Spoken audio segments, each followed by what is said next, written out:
বাবা সন্তানকে কোলে নিয়ে আসে, বাবা সন্তানকে কোলে নিয়ে আসে, সন্তানের মাথা নাই। সন্তানের কি নাই? সন্তানের বাবা সন্তানের চেহারার দিকে তাকাইতেছে, কিন্তু চেহারা তো নাই। চিন্তা করেন, একটা মাসুম নিষ্পাপ বাচ্চা কি অপরাধ করেছে যে তাকে এইভাবে দুনিয়া থেকে বিদায় করতে হবে? বাবা সন্তানকে কোলে নিয়ে আসে, কিন্তু মাথা না। চিন্তা করেন, রমাদানের ভিতরে এমন সময় ফিলিস্তিনের মুসলমানেরা পার করেছে, ছোট ছোট মাসুম বাচ্চা, ছোট ছোট পাতিল পেয়ালা নিয়ে তারা জমিনের নিচে, খোলা আসমানের নিচে দাঁড়িয়ে আকাশের দিকে তাকিয়ে থাকতো যে খাবার কোথা থেকে আসবে। মানে খাবার নাই, সেখানে পানি নাই। আমার প্রিয় ভাইরা, আপনারা শুনে থাকবেন, সেই রমাদানের ভিতরে তারা ইফতারি করার জন্য খাবার পেত না। রুটি পেলেও তাদের সবজি ছিল না। তাদের আমরা যে তরকারি বলি সেই সবজি তাদের ছিল। রুটিকে তারা ঘাস দিয়ে চিবিয়ে খেয়েছে। এই মুসলমান যদি কিয়ামতের ময়দানে প্রশ্ন করে, গোটা পৃথিবীর 57টি মুসলিম কান্ট্রি ভোগ বিলাসিতায় তারা নিমজ্জিত, হাজার হাজার নয় মিলিয়ন বিলিয়ন কোটি টাকার তারা মালিক, এই মুসলমানরা শুধু তাকিয়ে দেখেছে, কোনো প্রতিবাদ করেনি। এই প্রশ্ন যদি প্যালেস্টাইনের সেই নাবালেগ বাচ্চাগুলো কিয়ামতের ময়দানে করে, কি জবাব দেব আমরা? আওয়াজ করে বলেন তো, কি জবাব দেব? এর ভিতরে আবার একজন শায়েখ, সে বক্তব্য দিতেছে, আপনারা দেখেছেন। আহা, শায়েখের বক্তব্য হলো, যে লোক নামাজ পড়ে না, যে লোক সুদ খায়, এই লোক কেন ফিলিস্তিনের পক্ষে কথা বলে, ইসরায়েলের বিপক্ষে কথা বলে? আপনারা ভিডিও দেখছেন? নাম বলে দেই, জামশেদ মজুমদার, মধু বিক্রেতা। কি বিক্রেতা? মধু। কষ্ট লাগে, বড় কষ্ট লাগে। তার বক্তব্য হলো, যারা নামাজ পড়ে না, যারা সুদ ঘুষ বেছে চলে না, তাদের এই বক্তব্য, তাদের আওয়াজ, তাদের স্লোগান, তারা কোনোদিন জিহাদ করতে পারবে? তাদেরই বক্তব্য। কিন্তু আমার ভাইরা, স্পষ্ট হাদিস দেখেন, রাসূল করিম সাল্লাল্লাহু আলাইহি সাল্লামের হাদিস, একজন জেনাকারী মহিলা একটা বিড়ালকে, একটা কুকুরকে পানি পান করানোর কারণে আল্লাহ পাক তার জীবনের সব গুনাহকে মাফ করে দিয়ে আল্লাহ পাক তাকে জান্নাতের মালিক বানিয়ে দিয়েছেন। বলেন সুবহানাল্লাহ। এই হুজুর কি ওই হাদিস চোখে দেখে না? এই হুজুর এই হাদিস চোখে দেখে না? তার বক্তব্য হলো যে, আপনারা কেন ফিলিস্তিন নিয়ে মাতামাতি করেন? যে লোক সালাত আদায় করে না, সেই লোকের কথা দিয়ে কোনো কিছু হবে? চিন্তা করেন বক্তব্য কি। বদরের যুদ্ধের সময় রাসূল করিম সাল্লাল্লাহু আলাইহি ওয়াসাল্লামের কাছে একজন অমুসলিম চলে আসলেন। অমুসলিম চলে এসে রাসূল করিম সাল্লাল্লাহু আলাইহি সাল্লামকে বললেন, আমি যুদ্ধ করতে চাই। কি করতে চাই? আপনাদের সাথে আমি যুদ্ধ করতে চাই। রাসূল করিম সাল্লাল্লাহু আলাইহি সাল্লাম তাকে বললেন, না, এটা হলো হক আর বাতিলের যুদ্ধ, এটা ইসলাম আর কুফরের যুদ্ধ, এটা ন্যায় আর অন্যায়ের যুদ্ধ। এই যুদ্ধে তুমি শামিল হতে পারো না। তবে যদি তুমি শামিল হতে চাও, তাহলে তোমাকে মুসলমান হতে হবে। কি হতে হবে? আমার প্রিয় ভাইরা, স্পষ্ট হাদিস, সেই নবমুসলিম, সেই বিধর্মী, সে মুসলমান হলো, নবমুসলিম হলো, নতুন মুসলমান হলো ওদের সময়, এই বদরের সময়। মুসলমান হওয়ার পরে সে তৎক্ষণাৎ জিহাদের ময়দানে চলে গেল। এখন একটু আমার সাথে বলেন, এই লোক কি এক ওয়াক্ত নামাজ আদায় করেছে? একটা আওয়াজ করে বলেন না, নামাজ আদায় করেছে? এই লোক কোনোদিন রোজা রেখেছে? যেই লোক মুসলমান হওয়ার পরেই জিহাদের ময়দানে গেল, তার কি আর নামাজ হয়েছে? তার রোজা হয়েছে? তার হজ হয়েছে? যাকাত হয়েছে? এই লোক আল্লাহ পাকের কাছে একটা দোয়াও করেনি। এরপরে এই লোক বদরের যুদ্ধে গিয়ে, বদরের 14 জন শহীদের ভিতরে তিনি একজন শহীদ ব্যক্তি। আল্লাহ পাক তাকে বদরের শহীদদের মর্যাদা দিয়েছেন। একটু চিৎকার করে বলেন আল্লাহু আকবার। যেই লোকটা এক ওয়াক্ত নামাজ পায়নি, যাকাত পায়নি, হজ পায়নি, সাদাকা পায়নি, দোয়া করেনি, ওই লোকটা যদি নতুন মুসলমান হওয়ার পরে জিহাদের ময়দানে কি বদরের সম্মান পেয়ে যায়, তো আমার মতো আপনার মতো মুসলমান কি প্যালেস্টাইনের মুসলমানের জন্য কথা বললে আল্লাহ পাক সম্মান দেবে না? রাহমাতুল্লাহি ওয়া বারাকাতুহু।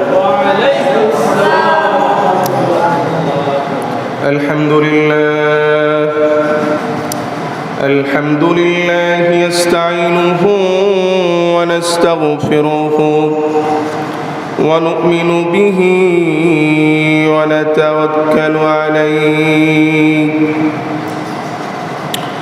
ونعوذ بالله من شرور أنفسنا ومن سيئات أعمالنا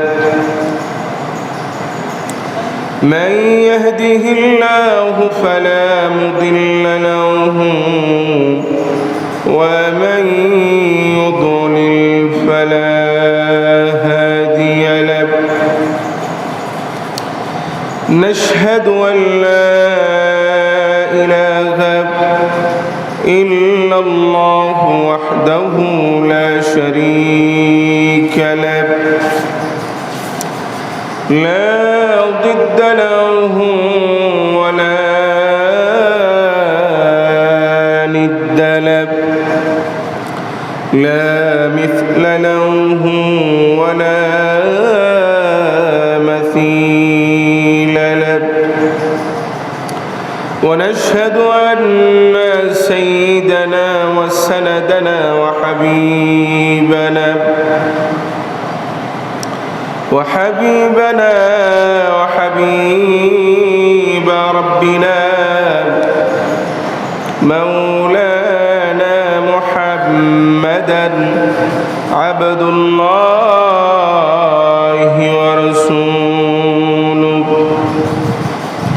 أرسله بالحق بشيرا ونذيرا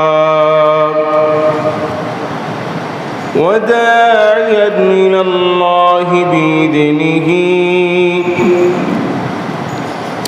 وسراجا وقمرا منيرا أما بعد فأعوذ بالله من الشيطان الرجيم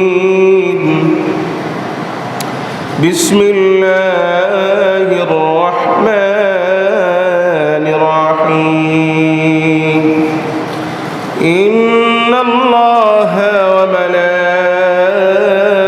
وملائكته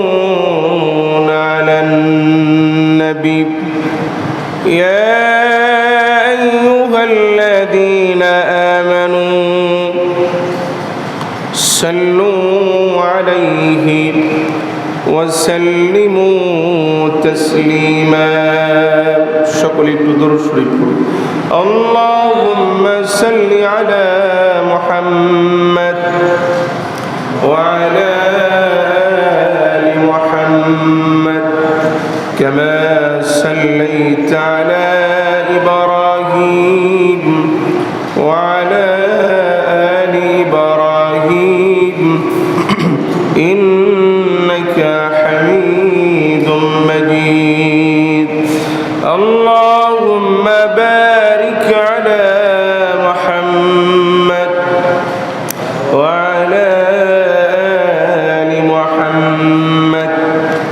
كما باركت على إبراهيم وعلى آل إبراهيم إنك حميد مجيد সর্বাগ্রে সর্বপ্রথম সেই মহামনিবের শুকরিয়া আদায় করে আজকের জুমাকে আমরা শুরু করতেছি যে মহামনিব আমাদেরকে সুস্থ রেখে ভালো রেখে তার ঘরে এসে দ্বীন ইসলামের কিছু কথা কোরআনুল কারীমের কিছু কথা বলা এবং শোনার তৌফিক দান করলেন সে মহামনিবের দরবারে সকাই দিল খুলে মুখ ভরে উচ্চ কণ্ঠে একযোগে কালিমাতুর শুকর আদায় করি সকলেই পড়ি আলহামদুলিল্লাহ আর একটু আওয়াজ করে বলি আলহামদুলিল্লাহ আমার সাথে পড়েন রব্বানা লাকাল হামদ হামদান কাসীরা তাইয়িবান মুবারাকান ফীহি সম্মানিত মুসল্লিয়ানে কারাম সকল প্রশংসা সকল শুকরিয়া সকল শুকরগুজারি একমাত্র আল্লাহ পাকের জন্য একটু আওয়াজ করে বলেন না কার জন্য আর একটু আওয়াজ করে বলেন কার জন্য আমার প্রিয় ভাইরা গত সপ্তাহ থেকে আলোচনা চলতেছিল কোরআনুল কারীমের আকর্ষণ কোরআনুল কারীমের আকর্ষণ একটা আয়াতের তাফসীর করতে গিয়ে আমাদের সময় শেষ হয়ে গিয়েছে সম্ভবত। একটা আয়াতের তাফসীর করতে গিয়ে সময় শেষ হয়ে গেছে। চলুন আমরা সামনের দিকে আগাতে থাকি, দেখি আল্লাহ সুবহানাহু ওয়া তাআলা তার এই অফুরন্ত ভান্ডার কোরআনুল কারীমের ভিতরে আল্লাহ পাক কত খাজানা, কত গুরুত্বপূর্ণ আলোচনা আল্লাহ পাক করেছেন। আসুন, কোরআনুল কারীমের অনেকগুলো নাম রয়েছে। কোরআনুল কারীমের অনেকগুলো নাম আছে। কোরআনের আমার জানা মতে আমি যেগুলো পেয়েছি, তাফসীর ইবনে কাসীর, তাফসীরে জালালাইন, আরও তাফসীরের কিতাব দেখলে পাওয়া যায় কোরআনুল কারীমের 10 থেকে 12টি নাম আছে। আমরা তো বলি কোরআন শরীফ, কিন্তু সুন্দর নাম হলো আল কোরআনুল কারীম। আল কোরআনুল শুরুতেই লেখা আছে, শুরুতেই লেখা আছে। কোরআনুল কারীমের 10 থেকে 12টি নাম রয়েছে, এরও বেশি আছে। তবে এই নামগুলোর ভিতরে অনেক রহস্য, এই নামগুলোর ভিতরে অনেক কথা এই নামের ভিতরে রয়েছে। যেমন কোরআনের একটা নাম হলো নূর। কোরআনের একটা নাম হলো কি? নূর, আলো। যখন মানুষ অন্ধকারে পথ চলতে চায়, তো পথে কি চলতে পারে? কথা বলেন না, চলতে পারে? অন্ধকারে মানুষ পথ চলার জন্য তার কিসের প্রয়োজন? আলোর। অন্ধকারে মানুষ চলতে পারে না, তো কোরআন মানুষকে অন্ধকার থেকে আলোর দিকে নিয়ে যায়। এজন্য কোরআনের আরেকটা নাম হলো নূর। কোরআনের নাম কি? আল্লাহ সুবহানাহু ওয়া তাআলা পবিত্র কোরআনের ভিতরে কোরআনের নাম বলে দিয়েছেন, কিতাবুন নাযালনাহু ইলাইকা লিতুখরিজান নাসা মিনায-যুলুমাতি ইলান নূর। আল্লাহ সুবহানাহু ওয়া তাআলা বলে দিলেন, এমন একটা কিতাব আমি তোমাদের জন্য নাজিল করলাম, এমন একটা কিতাব আমি আল্লাহ তাআলা তোমাদেরকে দিলাম। কিতাবুন আনজালনাহু ইলাইকা, তোমাদের দিকে এমন একটা কিতাব আমি আল্লাহ তাআলা নাজিল করলাম, মানুষকে যেই কিতাব অন্ধকার থেকে আলোর পথে নিয়ে যাবে, মানুষকে যে কিতাব পথ দেখাবে। একটু আওয়াজ করে বলেন তো সেই কিতাবের নাম কি? কিতাবের নাম কোরআন। এই কোরআনুল কারীম মানুষকে অন্ধকার থেকে আলোর পথে নিয়ে যাবে, এজন্য এই কিতাবের নাম হলো আন-নূর। কিতাবের নাম কি? একটা পাওয়া গেল। একটা এরকম অসংখ্য নাম রয়েছে এই কোরআনের নাম। রমাদানের ভিতরে একটা নাম বলছে আল ফুরকান। রমজানের ভিতরে আলোচনা করতে গিয়ে একটা নাম বেরিয়ে গেছে, আল শাহরু রমাদান আল্লাযী উনজিলা ফীহিল কুরআন হুদাল লিন-নাসি ওয়া বাইনাতিন মিনাল হুদা ওয়াল ফুরকান।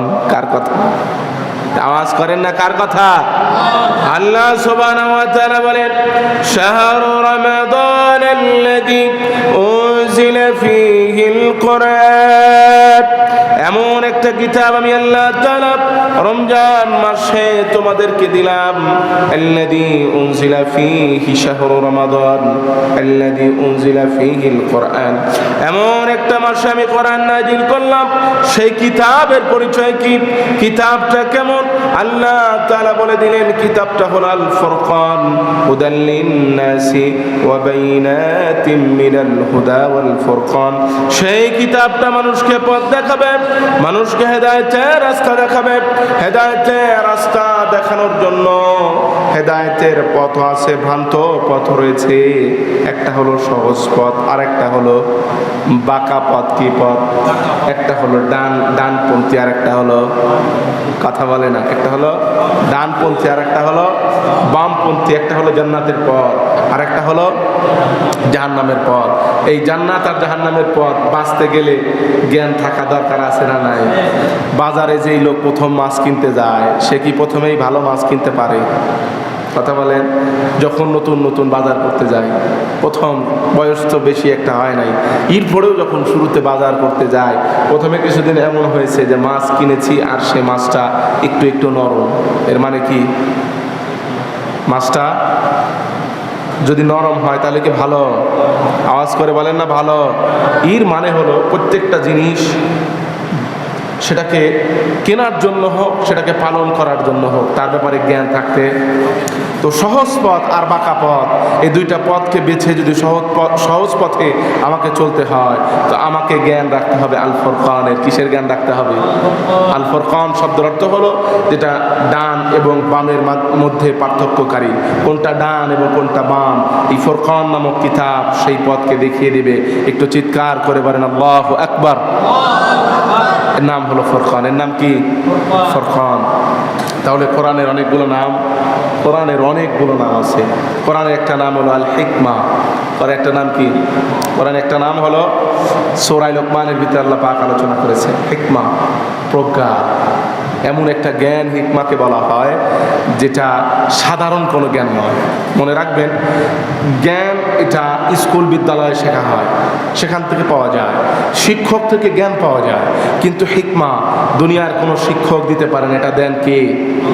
একটা আওয়াজ করে বলেন না, দেন কে? আল্লাহ পাক দেন। এটা মানুষকে শিখাইতে পারে না। লোকমান হাকিমকে যিনি হিকমা দিয়েছিলেন তিনি কে? একটু আওয়াজ করে বলেন না, তিনি কে?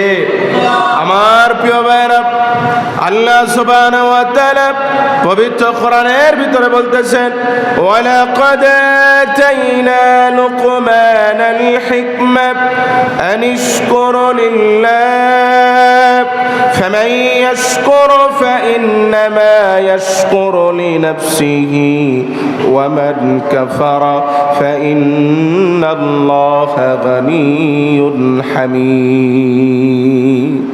আল্লাহ সুবহানাহু ওয়া তাআলা বলেন, ওয়ালাকাদ আতাইনা লুকমানাল হিকমা, আমি আল্লাহ সুবহানাহু ওয়া তাআলা লোকমানকে হিকমা দিয়েছিলাম, প্রজ্ঞা দিয়েছিলাম। আমি আল্লাহ তাআলা লোকমানকে একটা জ্ঞান দিয়েছিলাম, যেই জ্ঞান স্কুলে পাওয়া যায় না, যেই জ্ঞান কোনো বিদ্যালয়ে পাওয়া যায় না, কোনো কলেজে পাওয়া যায় না, কোনো শিক্ষাঙ্গনে যে জ্ঞান পাওয়া যায় না, এমন একটা জ্ঞান আল্লাহ তাআলা লোকমান হাকিমকে দিয়েছিলেন। সেই জ্ঞানের নাম হলো হিকমা। একটু আওয়াজ করে বলেন তো জ্ঞানের নাম কি? আর একটু আওয়াজ করে বলেন কি? আমার প্রিয় ভাইরা শোনেন, আল্লাহ সুবহানাহু ওয়া তাআলা লোকমান হাকিমকে হিকমা দান করেছিলেন, প্রজ্ঞা দান করেছিলেন। আল্লাহ তাআলা লোকমান হাকিমকে এমন এক জ্ঞান দিয়েছিলেন যে জ্ঞানের কথা আল্লাহ তাআলা পবিত্র কোরআনের ভিতরে বলেছেন। শুধুই জ্ঞান দিয়েছিলেন তাই না, আল্লাহ তাআলা লোকমান হাকিমকে জাদু দিয়েছিলেন। তার ভাষার ভিতরে, তার বয়ানের ভিতরে আল্লাহ তাআলা সেহের দিয়েছিলেন, জাদু দিয়েছিলেন। লোকমান হাকিম যখন বয়ান করতেন, হাজার হাজার মানুষ তার বয়ান শোনার জন্য জড়ো হয়ে যেত। লোকমান হাকিম গোলাম ছিলেন, কালো মানুষ ছিলেন, কুৎসিত চেহারা ছিল, কেউ চিনত না কোথায় তার বাড়ি, কোথা থেকে এসেছে।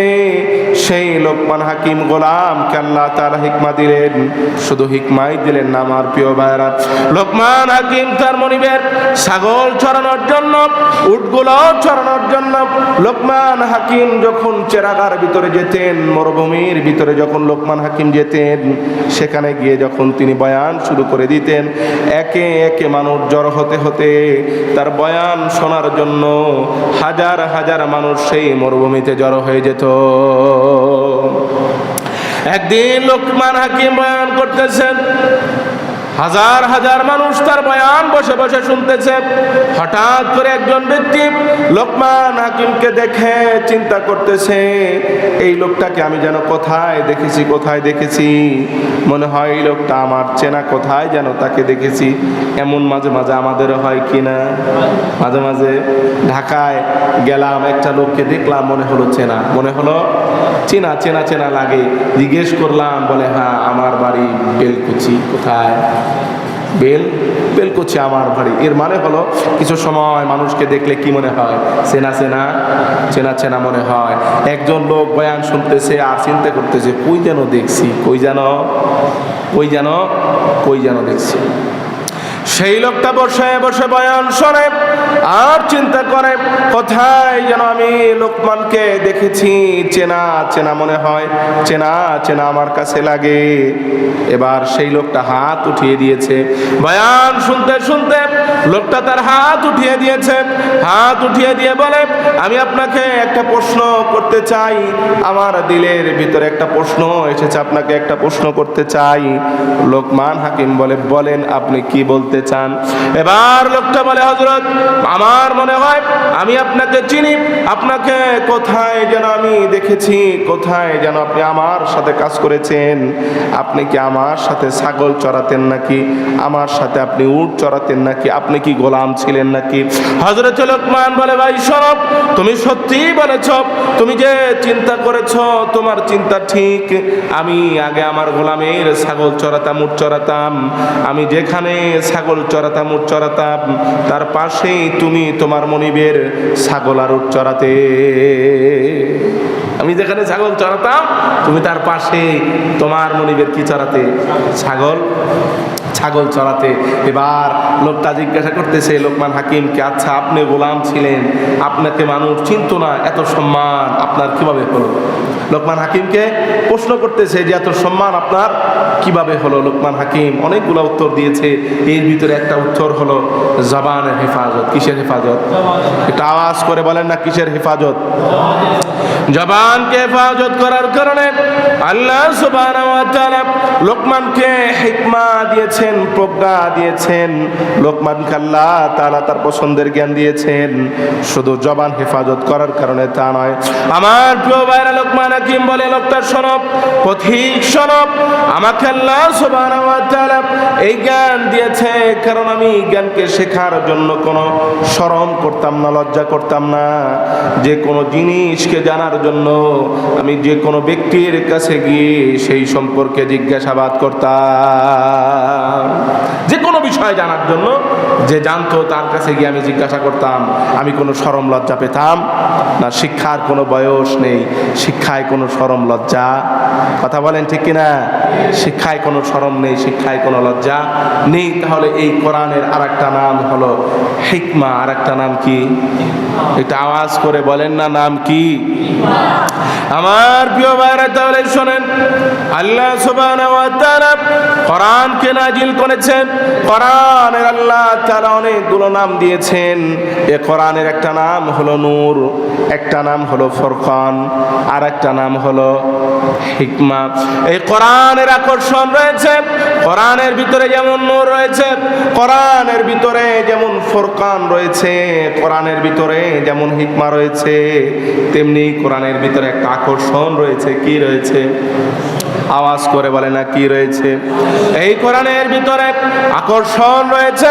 মানুষ যখন কোরআন শুনতে আসতো, রাসূল করিম সাল্লাল্লাহু আলাইহি ওয়াসাল্লাম তিনি যখন মক্কার ভিতরে কোরআনের তেলাওয়াত করতেন, মানুষ যখন কোরআন শুনতে আসতো, কোরআন শুনতে এসেই তাদের দিল পরিবর্তন হয়ে যেত।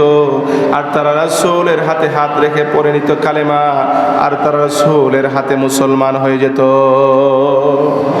যে কথা বলতেছিলাম গত জুমার ভিতরে, মক্কার দূরে এক গোত্র ছিল, গোত্র নেতার নাম হলো আকসাম ইবনে সাইদ। তার দিলের তামান্না হলো সে মদিনায় যাবে, মুহাম্মদ সম্পর্কে জানবে, কোরআন সম্পর্কে জানবে, ইসলাম সম্পর্কে জানবে, তার দিলের তামান্না। গোত্রের নেতা এলাকার লোকদেরকে ডাকলো, এলাকার মুরব্বীদেরকে ডাকলো, তাদেরকে বলল তার দিলের কথা, তাদেরকে বলল আমার দিলের তামান্না হলো আমি ইসলাম সম্পর্কে জানতে চাই, কোরআন সম্পর্কে আমি জানতে চাই, মুহাম্মদ সাল্লাল্লাহু আলাইহি ওয়াসাল্লাম সম্পর্কে আপনি জানতে চাই, আমি মদিনায় যেতে চাই।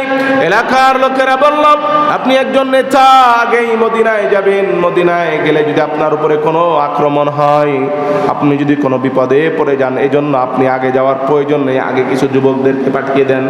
তাদের কথা অনুযায়ী আকসাম ইবনে সাইদ মদিনার ভিতরে চারজন যুবক পাঠিয়ে দিল।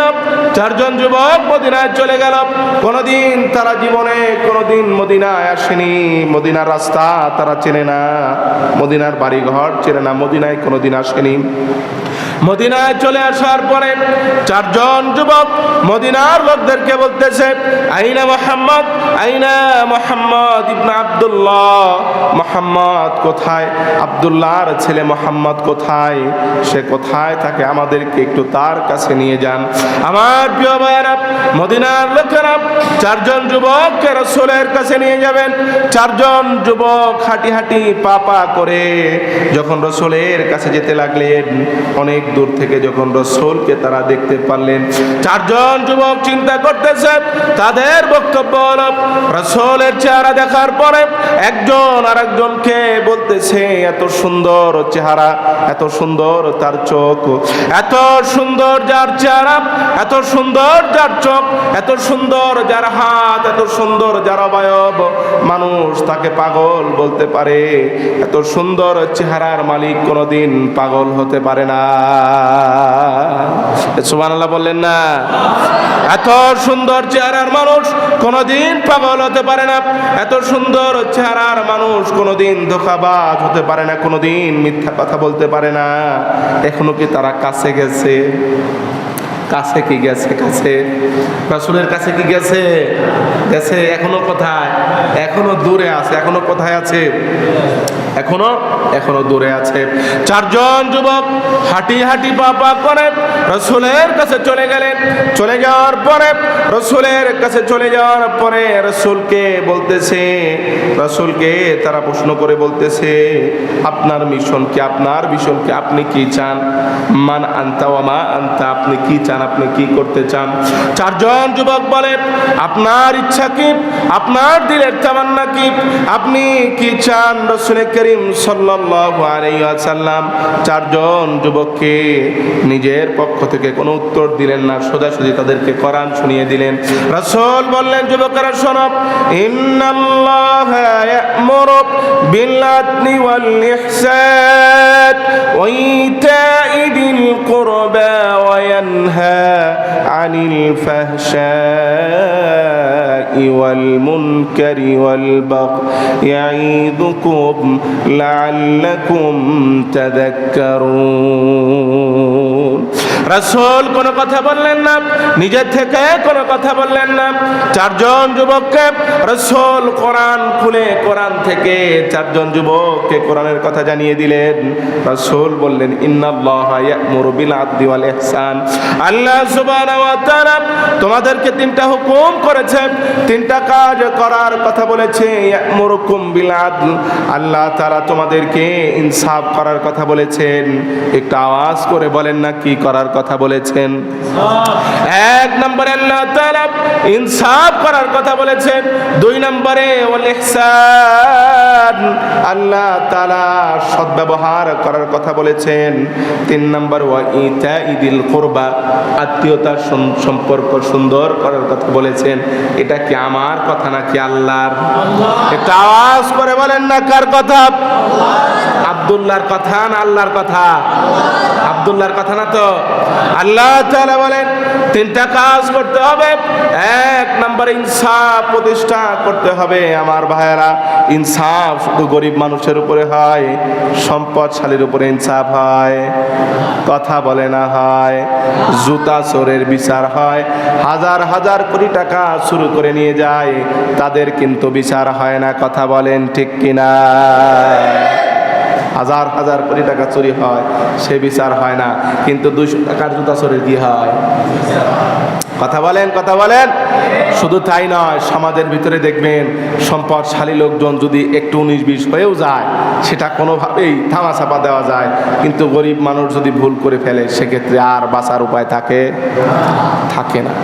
আমার প্রিয় ভাইয়েরা, মনে রাখবেন, ইনসাফ প্রত্যেকটা সেক্টর, প্রত্যেকটা কর্মসংস্থায় প্রতিষ্ঠা করতে হবে। কথা বলেন ঠিক কিনা?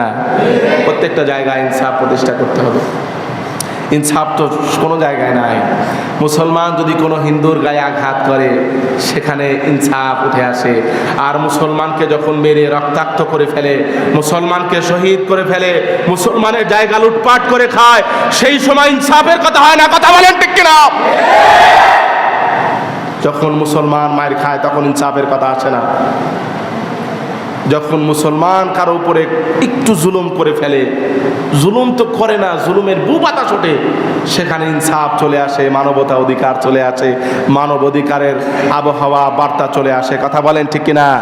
আমার তো মনে হয় যে ইউএস আমেরিকা এরা তো মানবতার ডিলারশিপ নিয়ে রাখছে। কি রাখছে? মানবতার ডিলারশিপ নিয়ে রাখছে, যে এরা যাদেরকে বলবে এরা মানবাধিকারকে মেনটেন করে চলে, তাদের ব্যাপারে নিউজগুলা প্রচার করবে যে না এরা মানবতা বিরোধী নয়। আর মুসলমান যদি একটু 19-20 করে, বাস বলে দেবে এরা মানবতা বিরোধী লোক, এরা জঙ্গি, এরা তালেবান, এরা সন্ত্রাস, আর সেটাকেই মিডিয়া ফালাও করে প্রচার করবে যে না আসলে এই মুসলমান ভালো নয়। বাস্তবতা ঠিক কিনা? আওয়াজ করে বলেন ঠিক কিনা? আমার কাছে মনে হয় যে এরা মানবতার ডিলারশিপ নিয়ে রাখছে। এরা যাদেরকে ভালো বলবে তারাই ভালো, এরা যাদেরকে খারাপ বলবে তারা। বাস্তব কি তাই? আওয়াজ করে বলেন বাস্তবতা তাই? প্যালেস্টাইনের মুসলমানদের দিকে তাকান, বলতে গেলেই তো চোখে পানি চলে আসে। আমার প্রিয় ভাইরা, হ্যাঁ, বাবা সন্তানকে কোলে নিয়ে আসে, বাবা সন্তানকে কোলে নিয়ে আসে, সন্তানের মাথা নাই। সন্তানের কি নাই? সন্তানের বাবা সন্তানের চেহারার দিকে তাকাইতেছে, কিন্তু চেহারা তো নাই। চিন্তা করেন, একটা মাসুম নিষ্পাপ বাচ্চা কি অপরাধ করেছে যে তাকে এইভাবে দুনিয়া থেকে বিদায় করতে হবে? বাবা সন্তানকে কোলে নিয়ে আসে, কিন্তু মাথা না। একটু চিন্তা করেন, রমাদানের ভিতরে এমন সময় ফিলিস্তিনের মুসলমানেরা পার করেছে, ছোট ছোট মাসুম বাচ্চা, ছোট ছোট পাতিল পেয়ালা নিয়ে তারা জমিনের নিচে, খোলা আসমানের নিচে দাঁড়িয়ে আকাশের দিকে তাকিয়ে থাকতো যে খাবার কোথা থেকে আসবে। মানে খাবার নাই, সেখানে পানি নাই। আমার প্রিয় ভাইরা, আপনারা শুনে থাকবেন, সেই রমাদানের ভিতরে তারা ইফতারি করার জন্য খাবার পেত না, রুটি পেলেও তাদের সবজি ছিল না। তাদের আমরা যে তরকারি বলি সেই সবজি তাদের ছিল, রুটিকে তারা ঘাস দিয়ে চিবিয়ে খেয়েছে। এই মুসলমান যদি কিয়ামতের ময়দানে প্রশ্ন করে, গোটা পৃথিবীর 57টি মুসলিম কান্ট্রি ভোগ বিলাসিতায় তারা নিমজ্জিত, হাজার হাজার নয় মিলিয়ন বিলিয়ন কোটি টাকার তারা মালিক, এই মুসলমানরা শুধু তাকিয়ে দেখেছে, কোনো প্রতিবাদ করেনি। এই প্রশ্ন যদি প্যালেস্টাইনের সেই নাবালেগ বাচ্চাগুলো কিয়ামতের ময়দানে করে, কি জবাব দেব আমরা? আওয়াজ করে বলেন তো, কি জবাব দেব?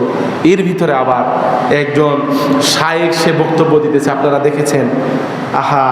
শায়েখের বক্তব্য হলো, যে লোক নামাজ পড়ে না, যে লোক সুদ খায়, এই লোক কেন ফিলিস্তিনের পক্ষে কথা বলে, ইসরায়েলের বিপক্ষে কথা বলে? আপনারা ভিডিও দেখছেন?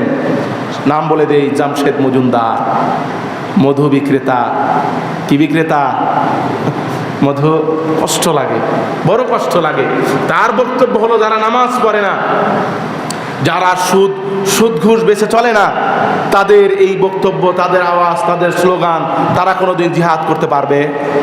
তাদেরই বক্তব্য। কিন্তু আমার ভাইরা, স্পষ্ট হাদিস দেখেন, রাসূল করিম সাল্লাল্লাহু আলাইহি সাল্লামের হাদিস, একজন জেনাকারী মহিলা একটা বিড়ালকে, একটা কুকুরকে পানি পান করানোর কারণে আল্লাহ পাক তার জীবনের সব গুনাহকে মাফ করে দিয়ে আল্লাহ পাক তাকে জান্নাতের মালিক বানিয়ে দিয়েছেন। বলেন সুবহানাল্লাহ। এই হুজুর কি ওই হাদিস চোখে দেখে না? এই হুজুর এই হাদিস চোখে দেখে না? তার বক্তব্য হলো যে আপনারা কেন ফিলিস্তিন নিয়ে মাতামাতি করেন? যে লোক সালাত আদায় করে না, সেই লোকের কথা দিয়ে কোনো কিছু হবে? চিন্তা করেন বক্তব্য কি। বদরের যুদ্ধের সময় কথায় কথা চলে আসে, সময় কম। আমার প্রিয় ভাইয়েরা, আপনারা চেষ্টা করবেন আগে আসার জন্য। বাড়িতেই তো থাকা হয় নাকি? আগে আসলে কোনো ক্ষতি হবে? একটু আগে আসলে কথা একটু আগে শুরু হবে। আগে শুরু হলে কিছু কথা শোনা যাবে। কোনো কথা তো আর নিজের থেকে বলি না, যা বলি চেষ্টা করি আল্লাহ পাকের কোরআনুল কারীম থেকে বলার জন্য। কোনো কথা নিজে থেকে নয়। প্রিয় ভাইয়েরা, যে কথা বলতেছিলাম, বদরের যুদ্ধের সময়, সম্ভবত বদরের যুদ্ধের সময় বদরের যুদ্ধের সময় রাসূল করিম সাল্লাল্লাহু আলাইহি ওয়াসাল্লামের কাছে একজন অমুসলিম চলে আসলেন। অমুসলিম চলে এসে রাসূল করিম সাল্লাল্লাহু আলাইহি সাল্লামকে বললেন, আমি যুদ্ধ করতে চাই। কি করতে চাই? আপনাদের সাথে আমি যুদ্ধ করতে চাই। রাসূল করিম সাল্লাল্লাহু আলাইহি সাল্লাম তাকে বললেন, না, এটা হলো হক আর বাতিলের যুদ্ধ, এটা ইসলাম আর কুফরের যুদ্ধ, এটা ন্যায় আর অন্যায়ের যুদ্ধ। এই যুদ্ধে তুমি সামিল হতে পারো না। তবে যদি তুমি সামিল হতে চাও তাহলে তোমাকে মুসলমান হতে হবে। কি হতে হবে? আমার প্রিয় ভাইরা, স্পষ্ট হাদিস, সেই নবমুসলিম, সেই বিধর্মী, সে মুসলমান হলো, নবমুসলিম হলো, নতুন মুসলমান হলো ওদের সময়, এই বদরের সময় মুসলমান হওয়ার পরে সে তৎক্ষণাৎ জিহাদের ময়দানে চলে গেল। এখন একটু আমার সাথে বলেন, এই লোক কি এক ওয়াক্ত নামাজ আদায় করেছে? একটু আওয়াজ করে বলেন না, নামাজ আদায় করেছে? এই লোক কোনোদিন রোজা রেখেছে? যেই লোক মুসলমান হওয়ার পরেই জিহাদের ময়দানে গেল, তার কি আর নামাজ হয়েছে? তার রোজা হয়েছে? তার হজ হয়েছে? যাকাত হয়েছে? এই লোক আল্লাহ পাকের কাছে একটা দোয়াও করেনি। এরপরে এই লোক বদরের যুদ্ধে গিয়ে বদরের 14 জন শহীদের ভিতরে তিনি একজন শহীদ ব্যক্তি। আল্লাহ পাক তাকে বদরের শহীদদের মর্যাদা দিয়েছেন। একটু চিৎকার করে বলেন আল্লাহু আকবার। যেই লোকটা এক ওয়াক্ত নামাজ পায়নি, যাকাত পায়নি, হজ পায়নি, সাদাকা পায়নি, দোয়া করেনি, ওই লোকটা যদি নতুন মুসলমান হওয়ার পরে জিহাদের ময়দানে কি বদরের সম্মান পেয়ে যায়, তো আমার মতো আপনার মতো মুসলমান কি প্যালেস্টাইনের মুসলমানের জন্য কথা বললে আল্লাহ পাক সম্মান দেবে না? আওয়াজ করে বলেন না, দেবে না? আমি কি বলবো, এদের বক্তব্য শুনলে কষ্ট লাগে, কিছু বলাও যায় না। আলেম মানুষের বিরুদ্ধে কথা বলা যায় না, তবে যতটুকু কোরআন হাদিস থেকে বলা যায় ততটুকুই বলবো। আসুন, রাসূল করিম সাল্লাল্লাহু আলাইহি ওয়াসাল্লাম তিরমিজির ভিতরে হাদিস বর্ণনা করেছেন, যে হাদিস আপনাদেরকে শোনালাম। আল্লাহ তাআলা শুধু মানব জাতির জন্য অধিকার বর্ণনা করেছেন, বিষয়টা এমন নয়। আল্লাহ তাআলা প্রত্যেকটা প্রাণীর জন্য অধিকার বর্ণনা করেছেন। কুকুরের জন্য আল্লাহ তাআলা অধিকার বর্ণনা করেছেন, বিড়ালের জন্য আল্লাহ তাআলা অধিকার বর্ণনা করেছেন, গাছের জন্য আল্লাহ তাআলা অধিকার বর্ণনা করেছেন। আমরা জানি না, এজন্য আমরা বুঝি না। আমার ভাইরা শোনেন, রাসূল আরবি বলেছেন, বিনা প্রয়োজনে একটা গাছের পাতাও ছেঁড়া যাবে না, তবে প্রয়োজন হলে ছেঁড়া যাবে, গাছকে কাটা যাবে, গাছকে ফেলে দেওয়া যাবে, কিন্তু প্রয়োজন ছাড়া একটা গাছের পাতাও ছেঁড়া যাবে না। শোনেন, একজন নাপাক মহিলা, একজন দুশ্চরিত্রা মহিলা, আরবের ভূখণ্ডের ভিতরে, আরবের মরুভূমির ভিতরে, মহিলা মরুভূমির ভিতরে চলতেছে। হঠাৎ করে দেখে একটা কুকুর তৃষ্ণার্ত, একটা কুকুর পিপাসায় কাতরাইতেছে, ওলট পালট খাইতেছে, তার জিহ্বা বের হয়ে গিয়েছে। মহিলা চিন্তা করল, কুকুরটা যদি এই সময় পানি না পায় তাহলে তার জীবন শেষ হয়ে যাবে, কুকুরটা মরে যাবে। মহিলা চারদিক থেকে ঘোরাফেরা করল, কোথাও কোনো পানি পেল না। হঠাৎ করে তাকিয়ে দেখলো দূরে একটা কূপ দেখা যায়। মহিলা সেই কূপের কাছে চলে গেলেন। কূপের কাছে চলে যাওয়ার পরে দেখে সেখানে কোনো বালতি নেই, কোনো রশি নেই। কূপ থেকে পানি উঠানোর জন্য বালতির প্রয়োজন, রশির প্রয়োজন। সেখানে কোনো বালতি নেই, রশি নেই। মহিলা তার বুকের, তার দেহের ওনাকে রশি বানালেন।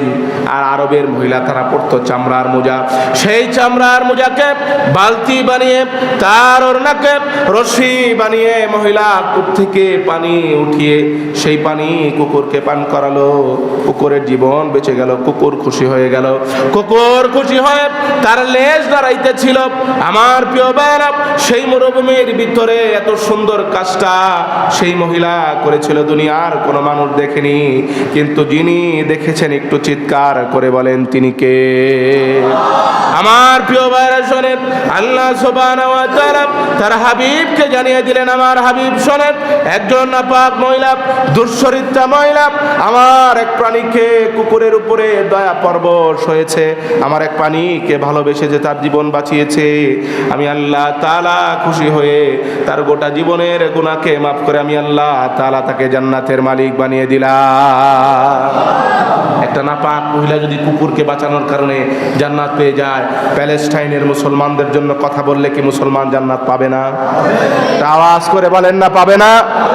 এই বক্তব্য কোত্থেকে দেয় যে নামাজ পড়ে না যে লোক হালাল হারাম বাঁচে না ওই লোক হক কথা বলতে পারবে না? এই লোককে যদি জিজ্ঞাসা করা হয়, আপনি যে মধু বেচেন, যার কাছে বেচেন তাকে কি জিজ্ঞাসা করেন বেচার সময় যে আপনি নামাজ পড়েন? কথা বলেন।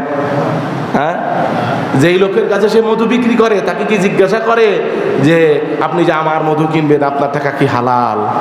এই জিজ্ঞাসা করে। তাহলে হক বলার সময় এত বাধা কেন, এত বিপত্তি কেন?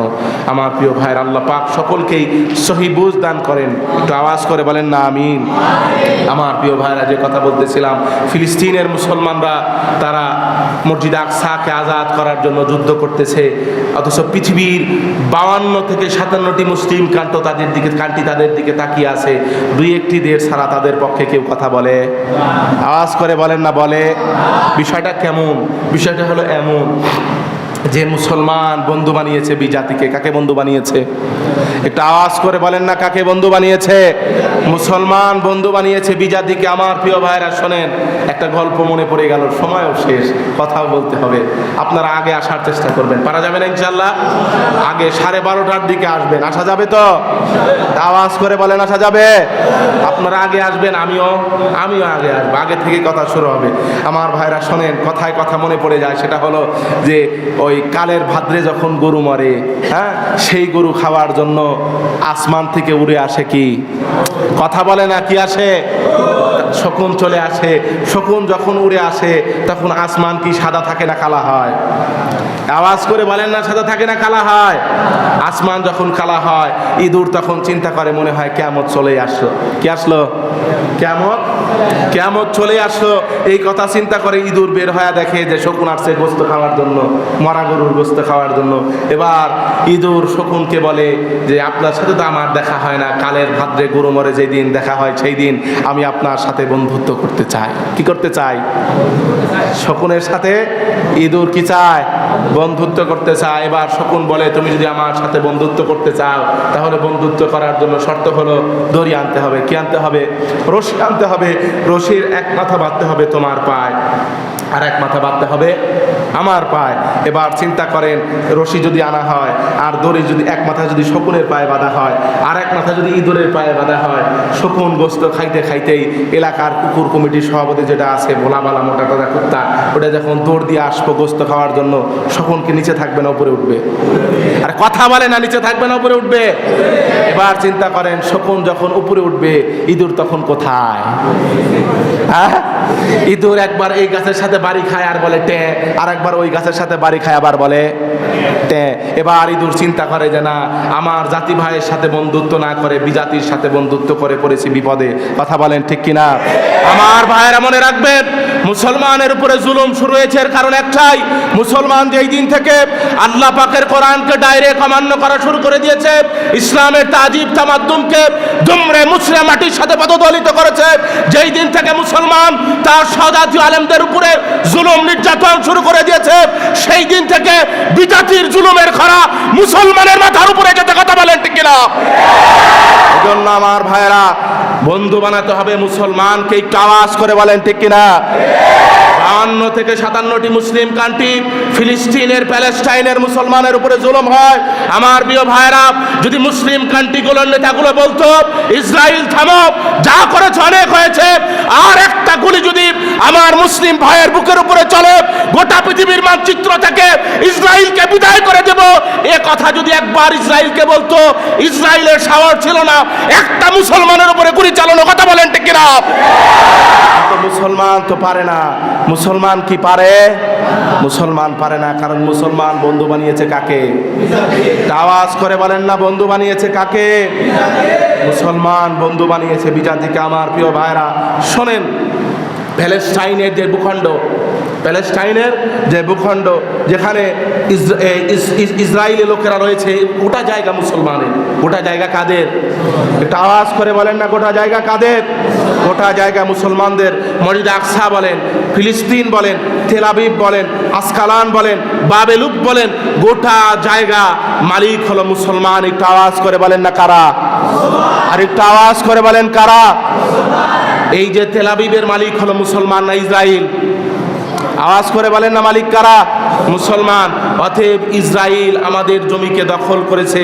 ইসরায়েল আমাদের জমিকে কি করেছে? ইসরায়েল আমাদের জমিকে দখল করেছে। আমার ভাইরা মনে রাখবেন, ইসরায়েল আমার ঘরে ঢুকেছে, আমার ঘরে ডাকাতি করেছে, আমার জায়গাকে জোর করে দখল করেছে। আপনার জায়গা যদি কেউ জোর করে দখল করে, আপনি যেমন তাকে ধাক্কা দিয়ে বের করে দিবেন, আমার ভাইরা সময় এসেছে ইসরায়েলকেও ধাক্কা দিয়ে পৃথিবীর মানচিত্র থেকে বের করে দিতে হবে। কথা বলেন ঠিক কিনা? সময় এসেছে কথা বলার, সময় এসেছে কি বলার? কথাও সময় এসেছে কথা বলার। আমার ভাইয়ের হয়তো বলতে পারেন ফিলিস্তিনের মুসলমান তো থাকবে না, অবস্থা এমনই হয়েছে। মনে রাখবেন, মুসলমান সাময়িক পরাজয় বরণ করতে পারে, কিন্তু মুসলমানের বিজয় হবে। বিজয় হবে কাদের? মনে রাখবেন, শেষ বিজয় মুসলমানের হবে। শেষ উল্লাস মুসলমান করবে, শেষ হাসি মুসলমান দেখবে। ফিলিস্তিনের জমিনে শেষ কালেমার পতাকা মুসলমান নামে। কথা বলার ঠিক কিনা? এটা ইসরায়েলের জন্য নয়, মুসলমানের জমি। কাদের জমি? মুসলমানের জমি। 70 জন নবীর পদচারণা যে ভূমিতে হয়েছে, সেই ভূমির নাম হলো ফিলিস্তিন। একটু চিন্তা করেন, যেই ভূমির ভিতরে মুসা আলাইহিস সালামের কবর রয়েছে। কার কবর রয়েছে? মুসা আলাইহিস সালামের। ওইদিকে গেলে তো সময় কুলাবে না। যে ভূমিতে মুসা আলাইহিস সালামের কি রয়েছে? কবর রয়েছে। আমার প্রিয় ভাইরা, এই গোটা ভূখণ্ড মুসলমানের। এর ভিতরে কোনো সন্দেহ? এর ভিতরে কোনো সন্দেহ নেই, এই গোটা ভূখণ্ড মুসলমানের। জন্য আমার প্রিয় ভাইরা, আসুন, যে পরিমাণ জুলুম আর নির্যাতন হয়েছে, যেই পরিমাণ জুলুম আর নির্যাতন করেছে মসজিদ আকসাকে আজাদ করার জন্য, মসজিদ আকসার স্বাধীনতাকামী মুসলমানরা, প্যালেস্টাইনের স্বাধীনতাকামী মুসলমানরা তাদের ভূখণ্ডকে আজাদ করার জন্য নওজোয়ান মুসলমান ভাইরা যেই পরিমাণ রক্ত দিয়েছে, যুবক ভাইরা রক্ত দিয়েছে, মা বোনেরা রক্ত দিয়েছে, ছোট ছোট মাসুম বাচ্চারা রক্ত দিয়েছে। আমার ভাইরা, সময় একদিন আসবে ইসরায়েলের কলিজায় আঘাত করে প্রত্যেকটা রক্তের বদলা নেওয়া হবে। কথা বলেন ঠিক কিনা? এই সময়ে যদি মুসলমান বদলা নিতে না পারে, আমার ভাইয়ের আজকে থেকে আপনার ঘরে মসজিদ আকসার ছবি লাগান, আপনার কর্মসংস্থায় মসজিদ আকসার ছবি লাগান, আপনার কাজের জায়গায় মসজিদ আকসার ছবি লাগান। হতে পারে আমরা যদি এর প্রতিশোধ বদলা না নিতে পারি, আমাদের আগামী প্রজন্ম প্রতিটা মুসলিম ভাইয়ের রক্তের বদলা নেওয়ার জন্য তারা প্রস্তুত হবে। কথা বলেন ঠিক কিনা? আমরা না নিতে পারলেও আমাদের আগামী প্রজন্ম বদলা নেবে। আল্লাহ পাক তৌফিক দান করেন। একটা আওয়াজ করে বলেন আমিন। আমার প্রিয় ভাইরা, কথা বললে কষ্ট আর কষ্ট। যে জুলুম আর যে নির্যাতন প্যালেস্টাইনের মুসলমানের উপরে হয়েছে, ইতিহাসের এত বর্বর, এত নির্যাতন, এত জুলুম কোনো মানুষের উপরে হয়নি। আপনারা তাকায় দেখবেন কত জুলুম নির্যাতন হয়েছে। মানুষ রাফা শহরের 1,15,000 থেকে 17,000 মানুষ, রাফা শহরের 1,15,000 থেকে 17,000 মানুষ, তারা কোথায়? মানুষ জানে না তারা কোথায়। পুরা শহরটাকে তছনছ করে দিয়েছে, পুরা শহরটাই নিচে পড়ে গেছে। এই জুলুম, এই নির্যাতন কেন? এটা তো কোনো যুদ্ধের কৌশল নয়। যুদ্ধের কৌশল হলো বৃদ্ধকে মারা যাবে না, শিশুকে মারা যাবে না, নারীকে মারা যাবে না। কিন্তু দেখেন, ওরা পাখির মতো ছোট ছোট বাচ্চাদেরকে গুলি করে হত্যা করেছে। আপনারা দেখেছেন কিনা? আর পুরা পৃথিবীর মানবাধিকার সংস্থা তারা নির্বাক হয়ে তাকিয়ে আছে। তাদের কোনো বক্তব্য? আওয়াজ করে বলেন, বক্তব্য আছে? আপনারা কি আমার কথা রাগ করতেছেন? আওয়াজ করে বলেন, রাগ করতেছেন? আমার ভাই মুসলমান, আমার ভাই মুসলমান, বাংলাদেশে যদি কোনো হিন্দু এরকম জুলুমের শিকার হয়, প্রথমে উলামায়ে কেরাম মুখ খুলবে। কথা বলেন ঠিক কিনা? যে কারো উপরে জুলুম হলে আলেম ওলামা সবার আগে মুখ খুলবে। কারণ ইসলাম জুলুমের ব্যাপারে বৈধতা দেয়। ইসলাম জুলুমের ব্যাপারে বৈধতা দেয়নি। জুলুমকে ইসলাম বৈধতা করেনি। জুলুম চলবে না, মানুষের উপরে জুলুম করা যাবে। কিন্তু এই যে জুলুম হচ্ছে, পুরা পৃথিবী তাকিয়ে তাকিয়ে দেখতেছে। কোনো মানুষ, কোনো সংস্থা, মানবাধিকার সংস্থা বলেন, যত শান্তি চুক্তি সংস্থা বলেন, কেউ কথা বলতেছে না। অথচ যদি মুসলমান কারো উপরে একটু জুলুম করে, একটু অন্যায় করে, করে, মুসলমান কিছুই করে না, এরপরে মুসলমানের নাম হলো জঙ্গি। কথা বলেন ঠিক কিনা? এটা হলো শত্রুতা। এটা কি শত্রুতা আমার প্রিয় ভাইয়েরা।